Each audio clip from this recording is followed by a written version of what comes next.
Hi, everybody. Thank you so much for joining us this evening.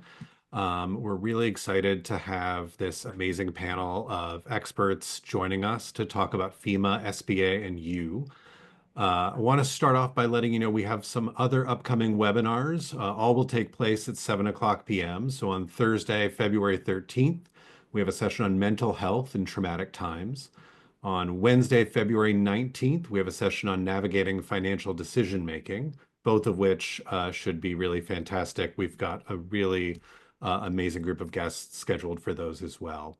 A couple things to note for any of you looking for assistance, and when I say assistance, I mean that as broad as possible. So that can be assistance with housing, assistance with clothing, assistance with mental health experts, things like that. Please do email us at fireaid, that's FIREAIDE, at OURKI.org. It's RKI.org. We are happy to work with you and match you to resources. Also, for any information, for recordings of our webinars, for all sorts of great stuff, you can go to ourki.org. That's OURKI.org/PallyFire. That's where our landing page is for that. And then if you're interested in making a donation to assist those within the community that is impacted by the Palisades fire, you can go to rki.org/firefund, which is the KI Community Palisades Fire Assistance Fund. With that out of the way, one thing to note, if you look at the bottom of your screen, you'll see a little button that says Q&A. That is the way to ask a question. So if you ask that question, that'll get to our panel, and we're going to answer as many of those as we possibly can. With that said, I am very happy to introduce Jen Cowish with After the Fire, who will be moderating tonight's discussion. Take it away, Jen. Thanks, Adam. Hi, everyone. My name is Jen Cowish. I am from Colorado, from the Marshall Fire. And I'm here on behalf of After the Fire because they came to our community after our fire and really were the first opportunity we had for kind of a pathway to what recovery could look like. They brought just like we're doing tonight with the panelists here to speak about SBA and FEMA, they brought experts for areas that we needed to learn about that I didn't even know existed before our fire. So I'm very grateful to be here with you tonight, and just know that our community, the Marshall Fire community, is holding space and love. And you know, I know a lot of our community are reaching out online and in various media to support you. So thank you for allowing us in. So I'm very happy to introduce, I'll go around the panel here and let folks tell you what their organizations are that they work with, or what their field of expertise is that they are going to be able to offer you tonight. And we'll start with Valerie Brown. Hi, Valerie Brown. I am a subject matter expert in long-term recovery. I've extensive experience with insurance, post-wildfire, and that claims process, how that works. I think that's all I have, Jen, right? Thank you. If we can go to Melissa. Hi, I'm Melissa Bauer. I'm from Oregon, and we have a disaster case management program out of our hospital that covers the Santiam region, so the Lionhead Beachy Creek fire. For 2020, we were established right away, like within a week, and started responding to the need and hired case managers right out of the gate. And we've been helping survivors navigate resources, helping them apply for FEMA and appeal FEMA when needed, and also help them through the SBA process, as well as just the whole rebuild process. And so we have about 22 homeowners that we continue to assist, and the other ones have recovered from the 2020 fires. That's great. Thanks. And thank you for having me. If we can go to Anita. Hi, everybody. My name's Anita Steenson, and I am from Pensacola, Florida. And I am a SBA Office of Disaster Recovery Public Information Officer.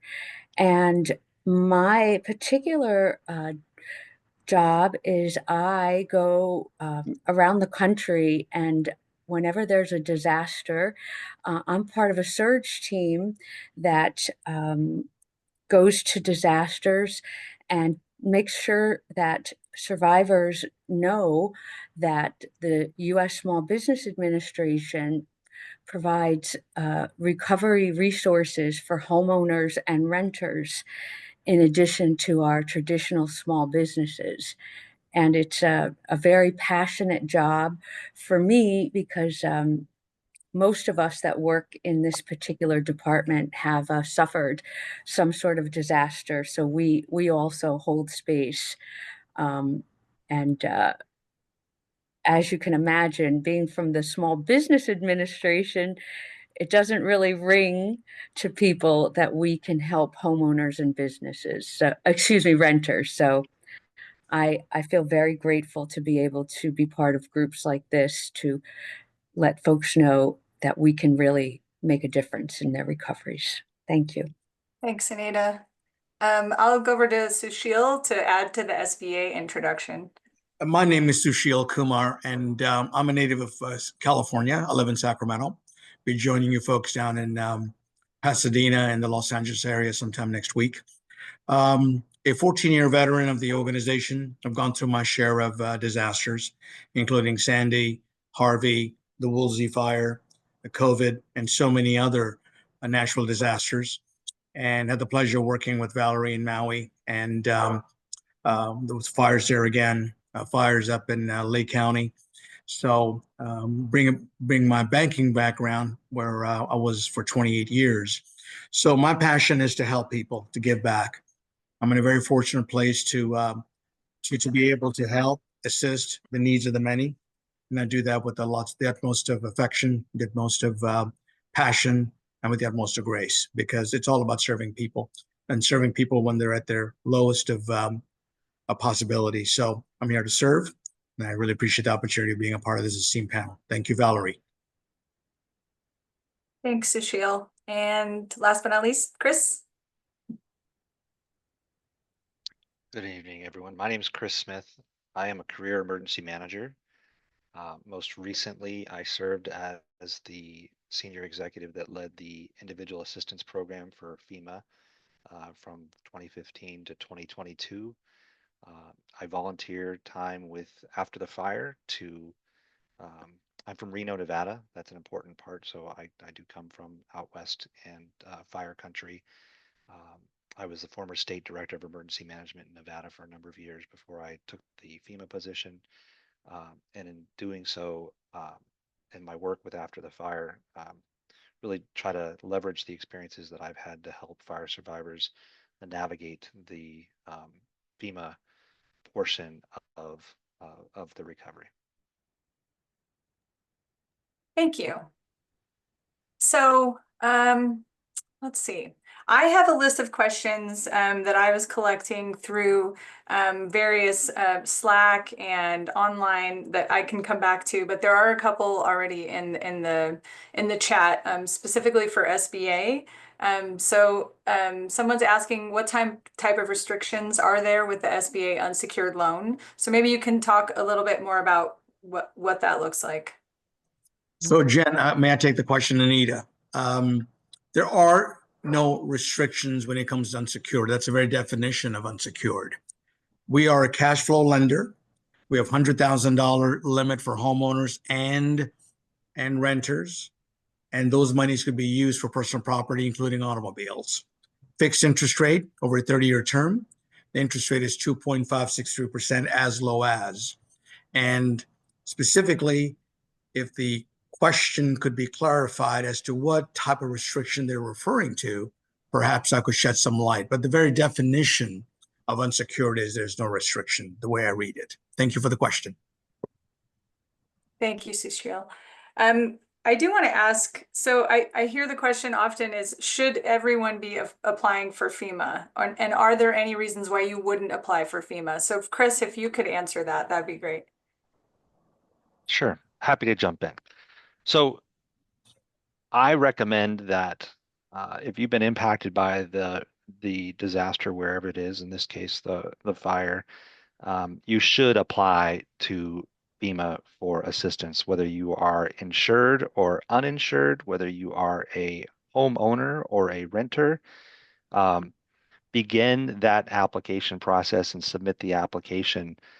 It doesn't hurt you as an individual to apply for that assistance. And what FEMA will ultimately do is make a determination on your application initially, just to say, they may make a decision to go ahead and issue an inspection. They may ask for more information, and that may come in the form of a letter that comes back that is classified as a initial denial. But the denial is simply just an opportunity for the conversation to start with FEMA to provide them more information because there was something that FEMA needed to make a better decision. So I recommend wholly that if there is as a denial to read the entire letter, understand what they are asking, and then continue the conversation. It is not done. It is just simply a request for more information. So everyone should apply. And the other reason why that is important, it's it is it is critical for these applications to come in now, even though there might be not an ability to provide initial assistance on the FEMA side, but down the line with HUD and their programs, they use the FEMA applications and the numbers of applications to help them calculate what that kind of funding will be for the HUD program that is appropriated by Congress. And so it's really important that everyone apply to federal assistance initially through FEMA for a variety of reasons. But one most importantly is that initially it's designed to help you, the survivor.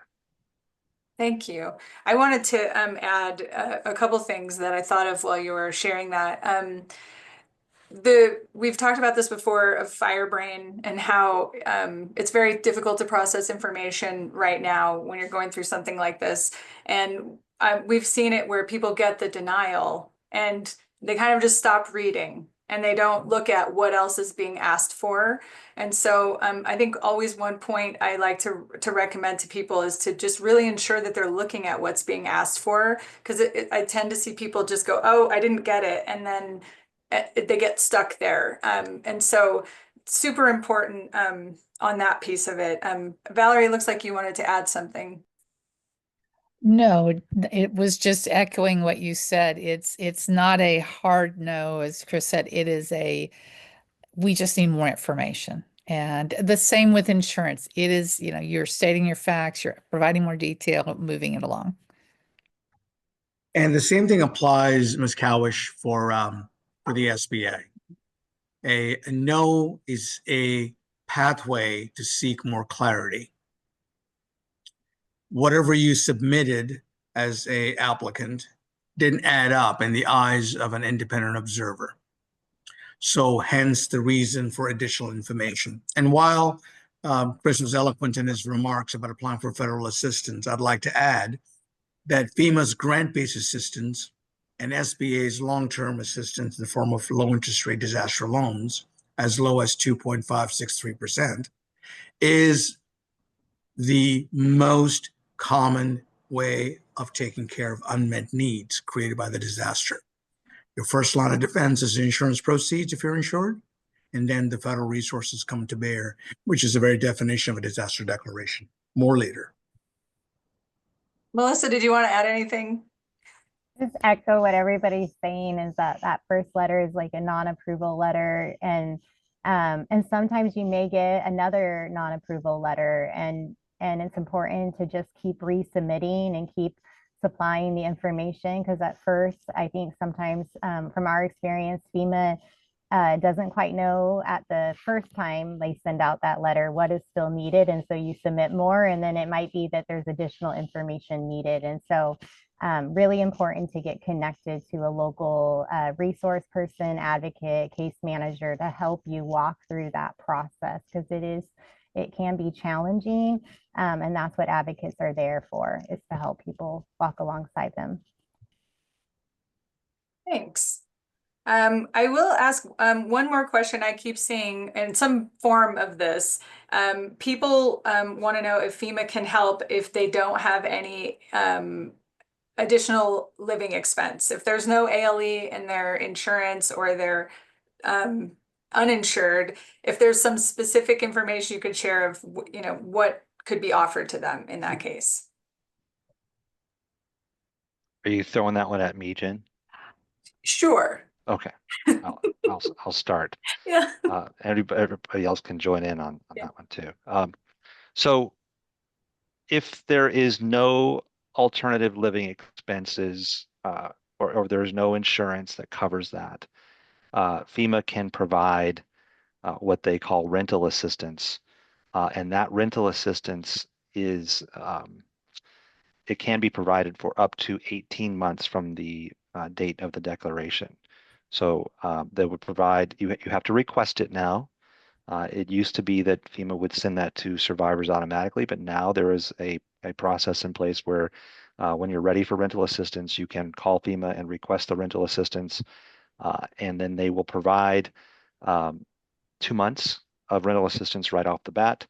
That helps people cover maybe a deposit, maybe your first month's rent, and then you can come back to FEMA with the receipts. So the big deal about rental assistance is save the receipts, present those back to FEMA, and then they can provide additional funding for continuing rent up to that 18-month period that I talked about. So there are options if you don't have ALE that FEMA can help support you for a long period of time. So Jen, can I just add to that? Of course. So I think Chris would probably agree with me that the main message, that we really want to kind of just boil this down to is that there's a deadline to apply for FEMA of March 10th. And there's also a deadline to apply for SBA assistance of March 10th. And this is going to be a really long, complicated recovery, and we're definitely going to need the assistance of case managers, like Melissa and Valerie, and everybody needs to register with FEMA and apply with SBA to preserve their options. And there's going to be a lot of nuances and questions. And for example, just like this very important question, if you get a denial, that's okay. You've registered. You've met the deadline. If you there's going to be time to sort out and navigate these things, but people need to register with FEMA and apply with SBA because we are resource partners. FEMA's main goal is to get you safe, secure, and sanitary, and also provide some of these other sorts of things that Chris is describing. SBA is also there to provide for the longer bulk of the recovery. We have $500,000 available to homeowners and an additional $100,000 that can cover personal property. And renters can have access to that $100,000. We also will provide up to 20% of physical damage. And unfortunately, many people who've had a total burn and a total loss are going to need all of that. So that's a total of $700,000. Our loans, and we are not advocating or wanting people to go into debt, but our loans are very trauma and disaster designed. And what I mean by that is there's no interest and no payments for a year. So what that gives people is time to figure out, meet with Valerie and figure out Anita, what your insurance is going to do for you. We'll get into that a little more. Thank you. and figure out what FEMA can do for you in terms of other needs assistance and so on and so forth. So I think the big takeaway is please apply, apply, apply. So you have options and access to everything. Thanks, Anita. I'm surprised we're not getting a lot of questions in the Q&A, but I do have some of kind of a theme that I hear from people in this process. So one of the things that people get very concerned about is if there were GoFundMes or other resources of money that are coming to them to help immediately, how is that going to affect their ability to qualify for FEMA or SBA down the road? And if Chris or Sushil, either of you, or Valerie, if you want to speak to this, please go ahead, Sushil. Valerie, ladies first. I'd love to hear Valerie, my good friend, speak on those matters, and I'll jump in right after that. Ladies first. All right. Well, so I will start with when we're talking about tax implications of this information. There will be a webinar from a nonprofit called United Policyholders it's literally called Taxing Matters, that will walk you through what this means and how it plays into the big picture, right? That long-term financial decision space that you're in. Sushil, I will not speak to what SBA or Chris, how FEMA would view that. But taking it in the long-term recovery space, if you're going into case management or you're working with other NGOs for larger assistance as you move down the road, they will ask you just point blank, you had these funds raised, just like with insurance proceeds and others. How did you spend the money? Because they basically just want to make sure that you do not have the ability or the means to handle whatever that unmet need is you're bringing forward for them for help.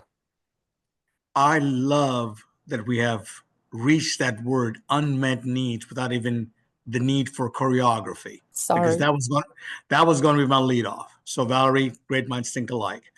Folks, the 30 folks who are on this call, disasters are all about taking care of unmet needs. The unmet needs are taken care of by grants from FEMA, loans from the SBA, and other recoveries. And the idea is that we return society back to its normal condition prior to the disaster.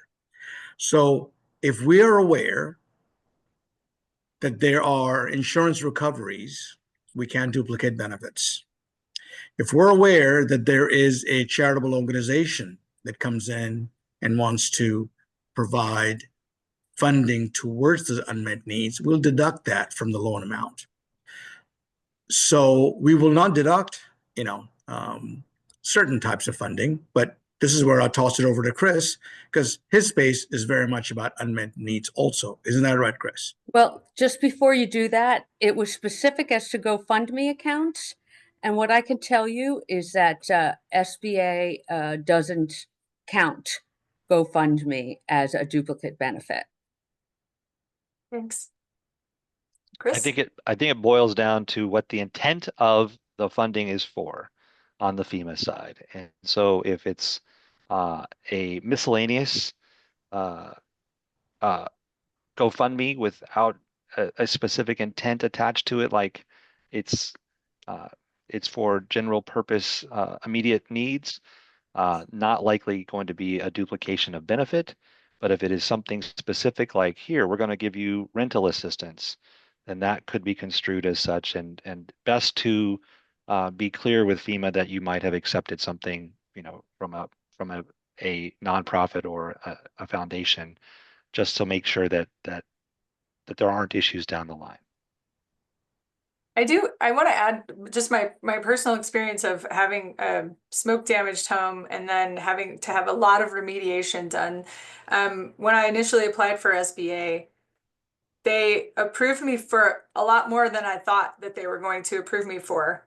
And we were like, wow, this is great. We have very inexpensive money to borrow and take care of things that we didn't think were going to be taken care of. And as the year of recovery went by, the insurance adjuster modified and modified and modified, and our SBA loan amount went down and down and down. And so Yes. I remember initially being very disappointed because it was great to know that there was funds there, there were funds there to take care of things, but ultimately in the end, our insurance took care of most of everything, and Right. we never even used the SBA loan. And so I Right. just want to share that experience for people to know that it's going to move. For some of you, it's going to move up and down or change or morph into whatever it ultimately becomes. So what you get up front might not be the end answer. Right. Like I said, it's like a bridge so that you can get moving. And because there's nothing that can replace the time. And to be perfectly honest, this is such a huge disaster that, even with the best of intentions, for insurance companies to be able to adjust this many claims, people don't need to wait for their insurance to Yeah, apply it's for going a to take a loan. while. Yeah. Mhm. Yeah. I'm Hey, thinking, Jen, yes, I've Sushi. got a question for you. Sure. Um, you mentioned that you didn't need an SBA loan, Yeah. right? Would you walk the rest of us through? If it's too much, too private, I rather not. But there Yeah. are times, because a lot of times the vernacular used Mhm. is you don't need a loan. Mhm. The reality in the real world environment is the average American can put together $500 Mhm. based on a New York Fed study a few years back. So when you're talking about consequential damages where the unmet need is fairly substantial, Mhm. the absence of a loan really is going to hurt. So would you walk us, the rest of us, through your Yeah. situation where maybe everything came together a certain way for you, and that's Yeah. wonderful. Yeah. So the point where I decided that we weren't going to do the SBA loan was because we had a community foundation that was offering resources to unmet needs. There was a certain amount based on what the community foundation laid out as a plan for what each home would qualify for, based on donated funds. And for example, in my situation, our insurance company, despite damage to our windows, refused to replace them, and that Mhm. was a huge expense. But the community foundation actually was offering a fund that they would pay directly to the contractor that covered Mm. most of what the windows cost. Okay. And so I opted for that. It was actually the easier option to do it that way than to kind of pick up the SBA loan part of it. And we were trying to just not incur more debt, really. That was, for us personally, it was, if the need wasn't there, we didn't want to do it.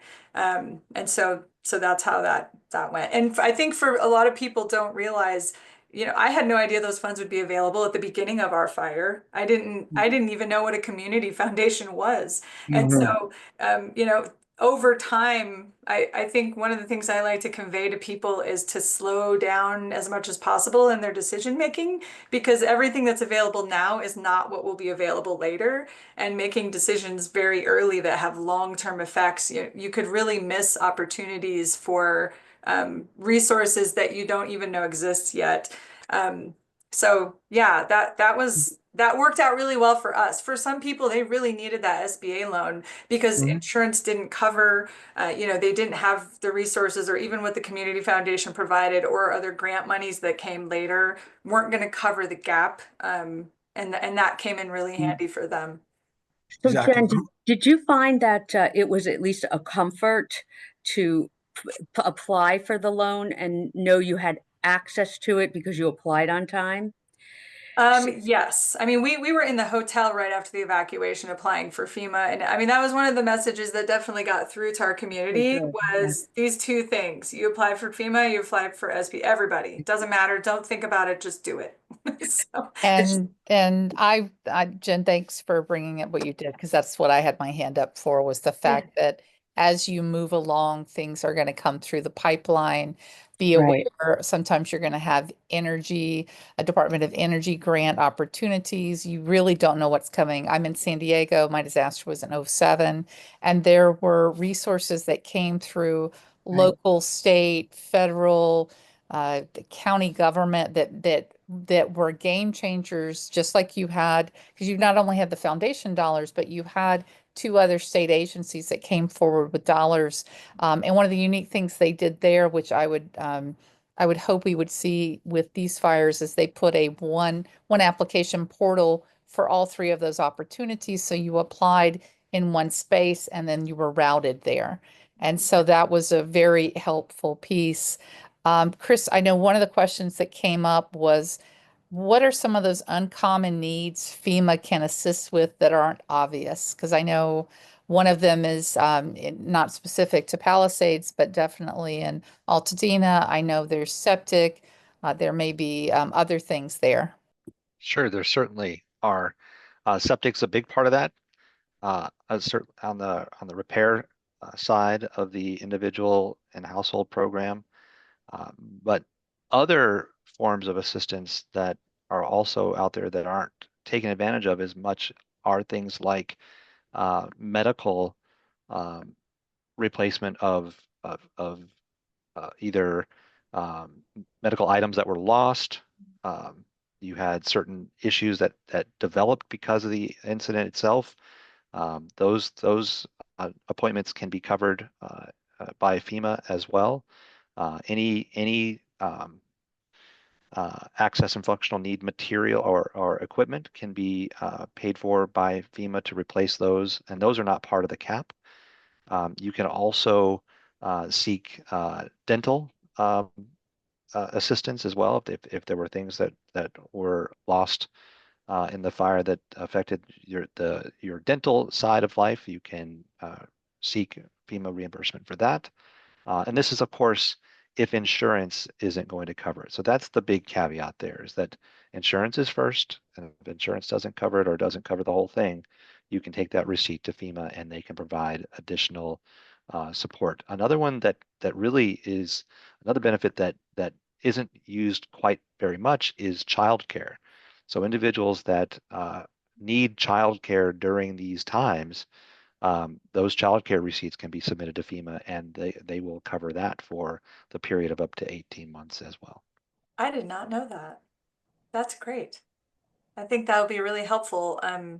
We also learned that I believe the YMCA's around the LA area are going to Yes. be offering free childcare and free classes for affected families. So I imagine as some time goes by, there starts to become a central source for free or discounted resources for communities. So that will get stood up kind of organically through the community, I think. One of the questions is about if you got approved for SBA and you don't think you're going to need it, but you're not sure, is there a possibility, like, do you have to draw on the loan? Can you delay? Is it once you've been approved, is it just waiting there for you? Is there a time limit on that? What is your advice to people in that situation? Well, I can answer that for you. So there's several options, and you should speak to your case manager about that, especially since we're talking about people that just may not be ready to build. I mean, we're still talking about the debris removal, um, uh, because your 1 year of no payments and interest not accruing, that does the clock doesn't start to tick on that until you take your first draw. So, there's a couple of ways that can be handled, um, in terms of them asking for time to think about it, and there's different uh, pros and cons. So, but it is important for people to preserve that free year. Yeah. So, talk to your loan case officer about that. Okay. And and if I could just support Chris on something he said, Chris, you were talking about the HUD benefits that'll come in later. it's so important. I know, apply, register, lots of things. And as Valerie was saying, things come up down the road that depend on the amount of activity and just the amount of applications. Or for example, I was working on a disaster in Pennsylvania where the state was issuing grants to people who had been denied SBA loans on Hurricane Ida. I mean, and this was not too long ago. So same thing with like FEMA. uh, there are things that you don't know that will come available, just like you were saying, Jen, about this community fund that was coming. And I just want to encourage folks, FEMA, SBA, these are your tax dollars. This is your emergency fund that you have been paying into for years and years and years. Time to withdraw. You're not taking away from somebody else. I know a lot of us, we have survivor guilt, and maybe you're thinking, well, I only had smoke damage. My neighbor's house burned down to the ground. You know, these declarations, this covers like wind damage, smoke damage can be very destructive. I'm sure you know that, Jen. I mean, my house, I had a house fire, and I had no idea that smoke can uh, chemically change like plastic and things. And so put your own mask on first. Yeah. The best way we can help other people is to make sure that we try and take a withdrawal from our emergency fund called FEMA, SBA, and any other grant or support that's being offered by our panelists, other experts, and organizations. I would like to you're very right about the mentality that people get of I don't need this, or I'm taking something from others. We found in our community a lot of folks didn't apply for things because they knew they were well insured, and they were I think there's some shame, and there's like things attached to this that don't emotionally, make sense, but everybody's in trauma, and we found fast forward a year or two, many of those folks were really regretting that they hadn't applied for it because there were so many variables that they didn't know were going to come their way. And so, yeah, that's a very good point of regardless of what your financial standings are or what kind of recovery you think this is going to look like for you. And maybe Chris can speak to this, but my understanding is the amount of people that apply for FEMA also opens up the numbers for money that can come later for if I'm saying that right, for the community from the federal level. So they want to know who is impacted here in this. So sorry, go ahead. Why don't you explain that? You'll do a much better job than I'm doing right now. You did that perfectly, Jen. The bottom line is it's part of the equation to identify the total number of the population that was really impacted by the disaster. And this helps HUD determine what that funding level should be, and then they report that to Congress, and then Congress makes the appropriation to the what's called the Community Development Block Grant dash Disaster Recovery Grant. So you'll hear people say down the line, CDBG-DR, Community Development Block Grant, Disaster Recovery. And that's what one of the information data pieces that feeds that is the IA registrations. Thank you. And Jen, real quick, looks like I may have stepped on a landmine. I answered a question in chat privately, and I was going to address it publicly. The question that was posed that I took the time to answer while you guys were interacting was, if you have a home equity line of credit, does that mean that you're going to get the credit elsewhere rate? And my simple answer on that message was no. It basically is driven by a credit score. Anybody below a score of 800 will get the lower rate. Okay. Anybody higher than 800, which is about 4.6% of the population, gets a higher rate. But that's still at a substantial discount, not as much of a discount compared to the mortgage rate available in the mortgage markets, because right now it's somewhere in the high sixes, low sevens, and our deeply subsidized credit is at 2.563, and credit elsewhere is at 5.12. So I want to make sure that I answer that question publicly. And sorry about that, Hannah. Wanted to make sure that I answered while everybody was talking. Yeah. Thank you. Yeah. And so basically, what I tell people is, can everybody get a disaster loan? And the answer is yes. Unfortunately, for example, to expand on that and kind of make it relatable, we saw celebrities, unfortunately, they lost their homes down on the Palisades and were posting. And, to use an extreme example, we could presume Paris Hilton, for example, lost her home. I read she probably has credit available elsewhere. But she should still apply because they She want to know should. the numbers. She should. And Yeah. what Cecile was saying, is she going to get our lowest interest rate? No, she's not getting the 2.563. She will most likely get the 5.125, which is still a great interest rate. And listen, there's nothing to say she can't sock that money into her high yield investment account. And as long as she returns it within the year, she will not accrue any interest owed. And who knows, maybe she'll donate that interest to one of her foundations to help the fire. Yeah, let's yeah, Hypothetically speaking, yeah, going far afield. let's But anyway, that's an extreme example to just kind of make it relatable to folks. Everybody should and can apply for a disaster loan.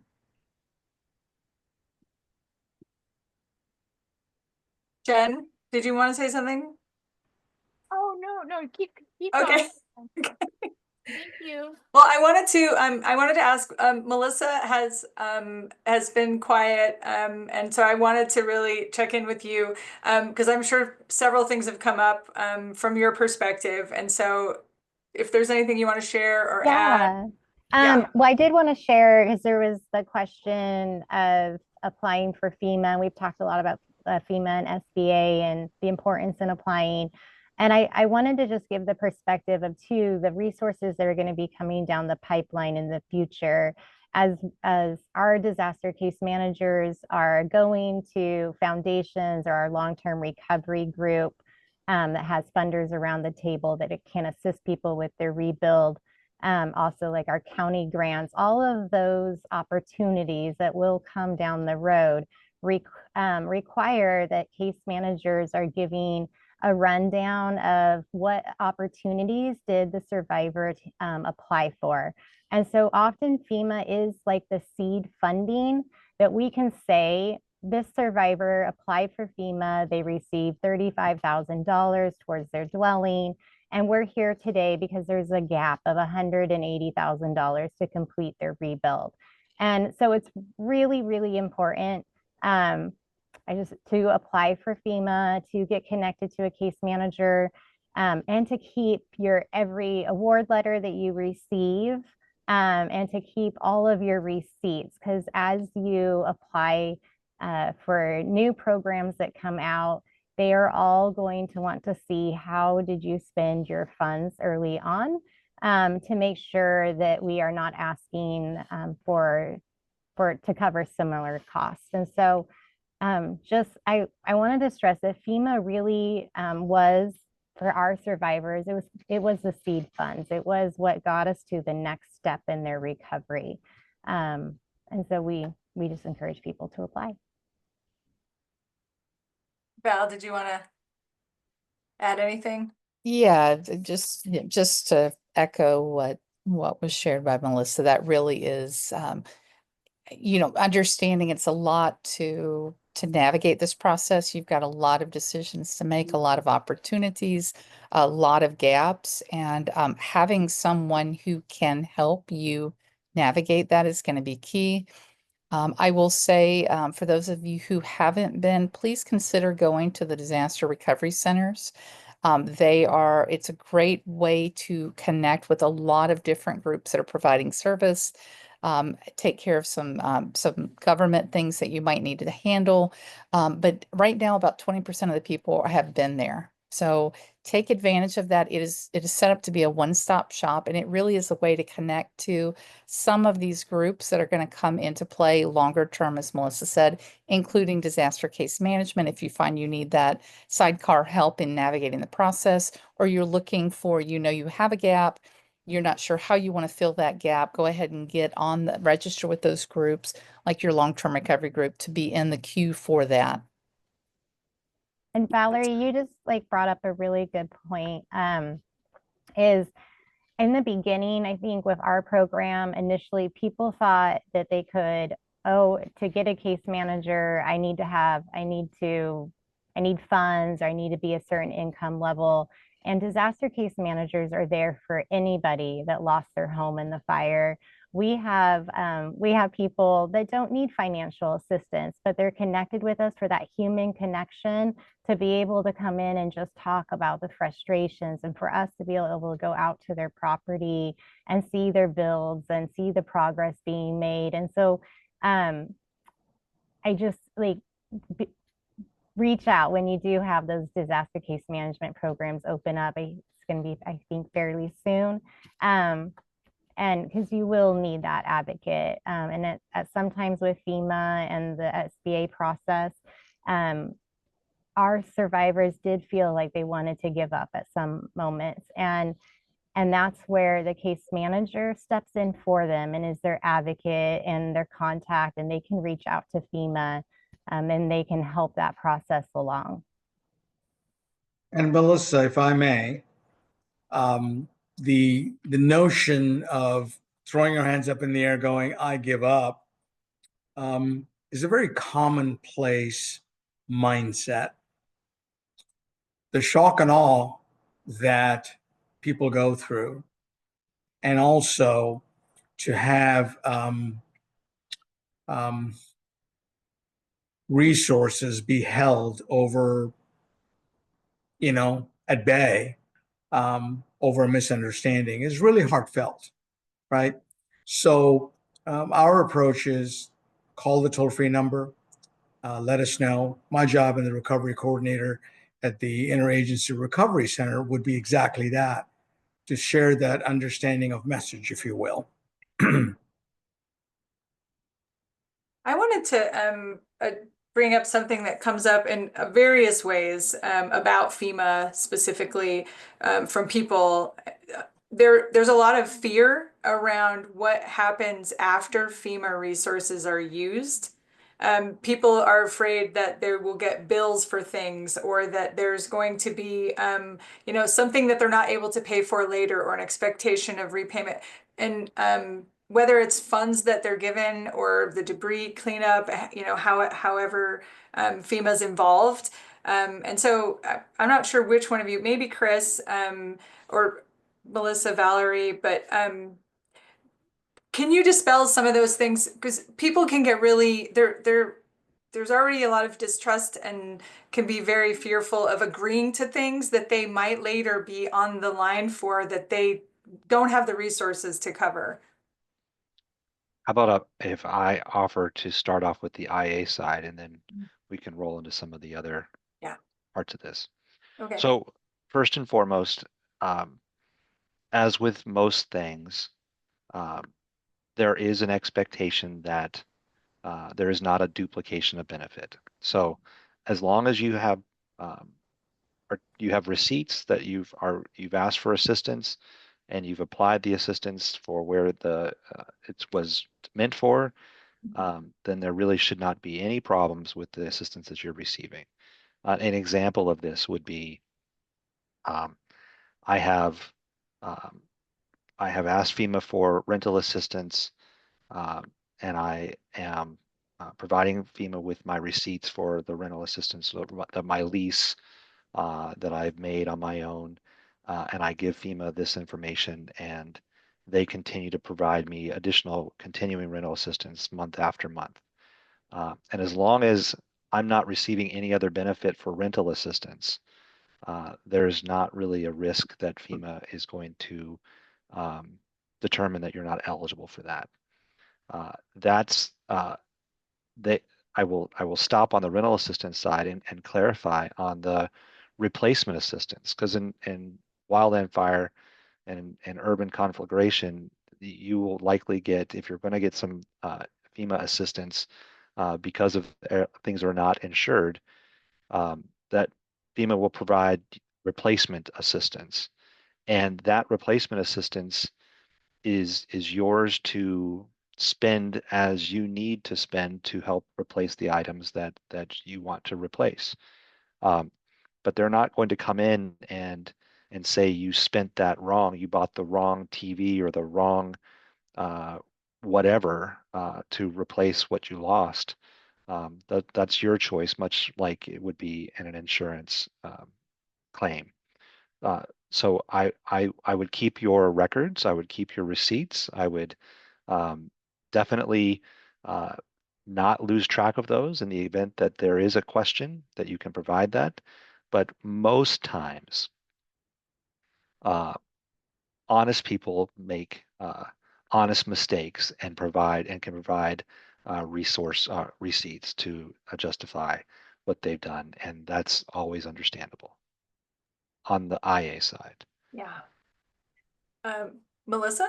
I was just going to say, Yeah. just a tip. We encourage survivors either to have a notebook or if they're electronic, storing it on their phone, but just detailing out the date and what you purchased. And then taking even a photo of your receipt, and same with awards that you might get from Red Cross or because we do have, there's confusion. I think of one survivor who applied for FEMA. She was awarded medical assistance, and then also a local church took care of that medical need that she had, and so she did end up paying FEMA back. And so that was a situation where she learned from it, and we moved forward. But keeping track of all of that is super important. And then again, like getting connected to a disaster case manager, they have tools that they can help you with. Like we have like tracking forms and mechanisms to kind of keep organized. Thanks. Val, did you want to add anything to that? Let me just take us back to the beginning of it's a lot, it's too much to remember, and just, document who you talked to, what was said, so you've got that reference, that journal, so to speak, of where you are and where you've been, because the fire brain is a real thing. It's not, it's just going to be too much, and just keep yourself organized. Yeah. And just like Melissa said, it's, you having someone to go sidecar with you to keep you organized is great, but for yourself, and give yourself a lot of grace. Yeah.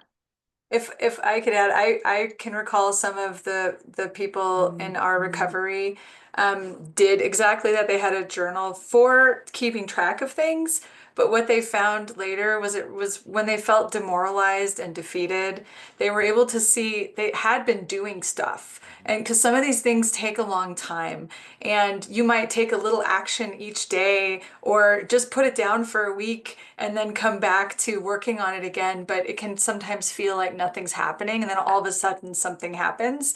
And many of them shared that they could look back and see, all these things that they had been working on, and it helped them understand, like, why am I so exhausted, and why am I, why do I feel like there's so much in my brain.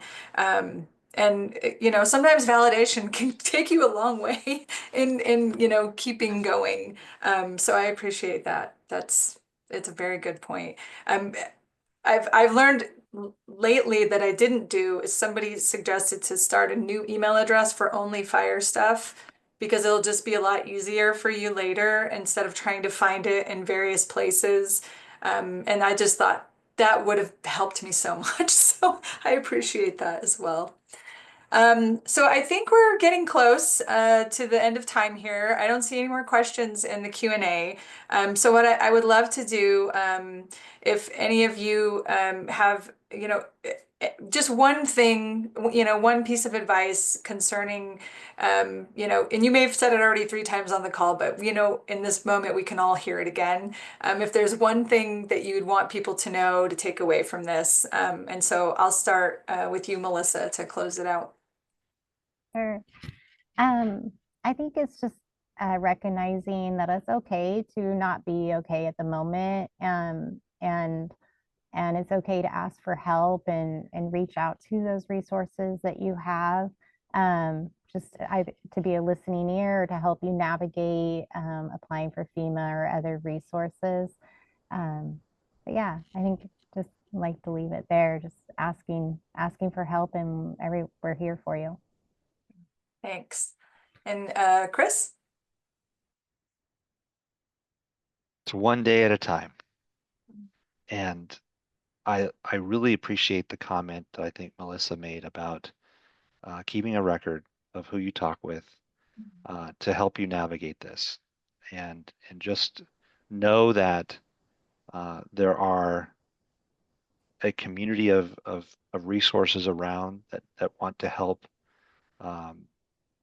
this voyage, this journey through recovery that nobody asked to go through, but we're all here with you now, and it's that one step in front of the other, and you will get to the destination that you want to get to. But it's going to take all of us, and document it, and know that even as frustrating as it may be at times, especially on the front end with federal organizations who are built to provide assistance for a variety of reasons to a variety of disasters all across the country, that you are an individual and that we have to treat you as such and to help you navigate what you need and continue to advocate for yourself.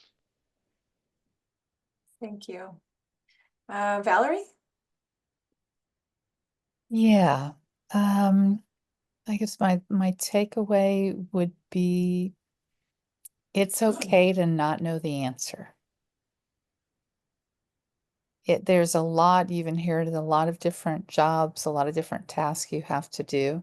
And it's okay for the answer to be, I don't know. And just sit with that. It's not a ding on you. It's more than any one person is gonna know. And just give yourself grace for that. Yeah, the grace is a good word to carry through all of this, definitely. Sushil? Enough said over the period of 1 hour, Ms. Cowish. People can reach out to me through Mrs. Simon or Miss Valerie Brown. So on behalf of Anita and I, thank you for the opportunity to share, and apologies for any stepping on toes that we may have as a result of our presentation. Much appreciated. Thank you, and Godspeed in your recovery. Adam, thank you for having us. And Valerie, look forward to seeing you on the next journey. Thank you. Thanks, Sushil. Well, and that I'll turn it back over to you, Adam. Thank you. Thank you so much. And I just want to say again, thank you so much to Jen for moderating tonight's discussion and for all of our panelists. We are tremendously grateful for your time. We know this is definitely not a week where you had an open calendar and a lot of free time on your hands. So we really, really do appreciate your time and providing your expertise both to the folks tonight and then the many folks we know who will watch the recording of this later on. Speaking of the recording, 2 websites to note for our attendees, ourki.org/pallyfire. And also I want to promote afterthefireusa.org also has a wealth of information for those who are impacted during this time. So thank you all so much and good night.